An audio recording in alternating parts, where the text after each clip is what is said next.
Друзья, всем привет! В этом видео мы поговорим о том, что уже польские политики в Польше заговорили, публично выносят на обсуждение такой вопрос, что они не хотят пускать в Польшу украинских военных после окончания вооруженного конфликта на территории Украины.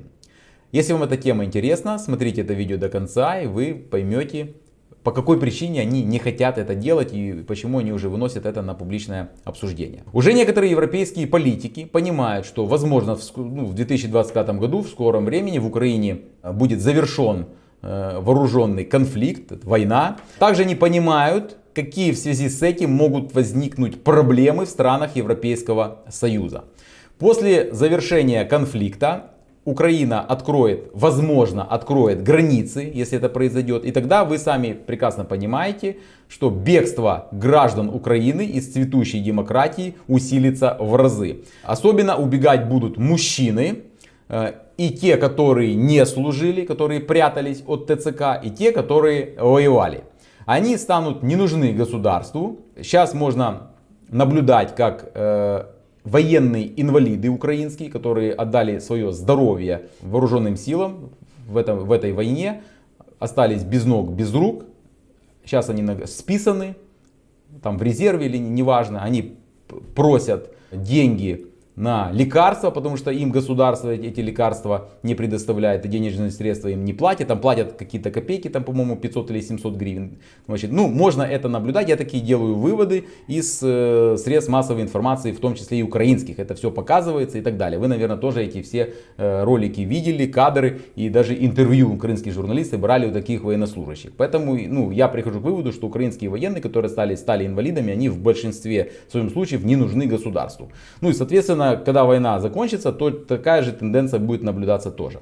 Будет после открытия границ массовое бегство. И, конечно, бежать будут все эти люди. Куда? Конечно же, в страны Европейского Союза, потому что Европа граничит с Украиной.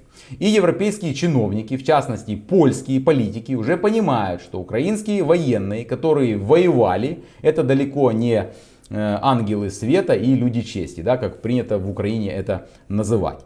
Также они понимают, какие проблемы могут эти бывшие военные создать в странах Европейского Союза. Вот, например, польский депутат конфедерации Витальд Туманович, он отметил, что одной из ключевых задач польской власти является предотвращение притока регулярных украинских солдат в Польшу после окончания конфликта. Туманович подчеркнул два наиболее важных вопроса и задачи, которые должно решить правительство Польши.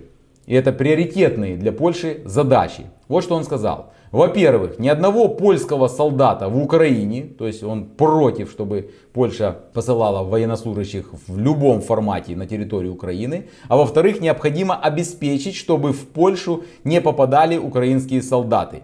Он утверждает, что люди, участвующие в длительном вооруженном конфликте, могут представлять потенциальную угрозу, в том числе создавая организованные преступные структуры.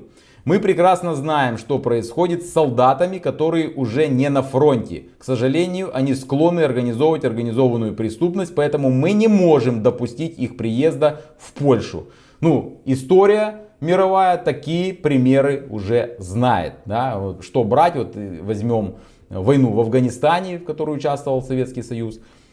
После окончания этой войны, когда Советский Союз вывел войска из Афганистана, и там, конечно же, крах государства произошел, и много очень разных людей, в том числе и военнослужащих советской армии, которые воевали в Афганистане, они остались просто-напросто не у дел. Это наблюдалось по всем республикам Советского Союза. Куда они пошли? Они пошли в организованную преступность. И польские правоохранители уже знают эту ситуацию, и уже политики тоже об этом говорят. Кроме этого, польские правоохранители уже фиксируют рост преступности уже в настоящее время, которая связана с украинскими гражданами. Рост контрабанды оружия и фальшивых документов из Украины в Польшу. Украинские преступники зарабатывают на вооруженном конфликте. Вот такая ситуация. То есть все прекрасно знают, но понятно, в Украине организованные преступные группы, которые занимаются продажей оружия, там поддельных документов, понятно, что они крышуются правоохранительными органами Украины. Поэтому воевавшие украинские военнослужащие могут после окончания войны в Украине стать просто-напросто нежелательными гостями в странах Европейского Союза.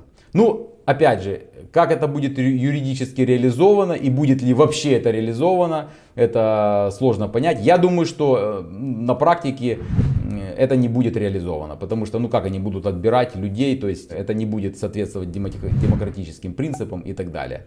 Вот такая ситуация. Друзья, что думаете вы по этой теме? Пожалуйста, напишите свое мнение в комментариях.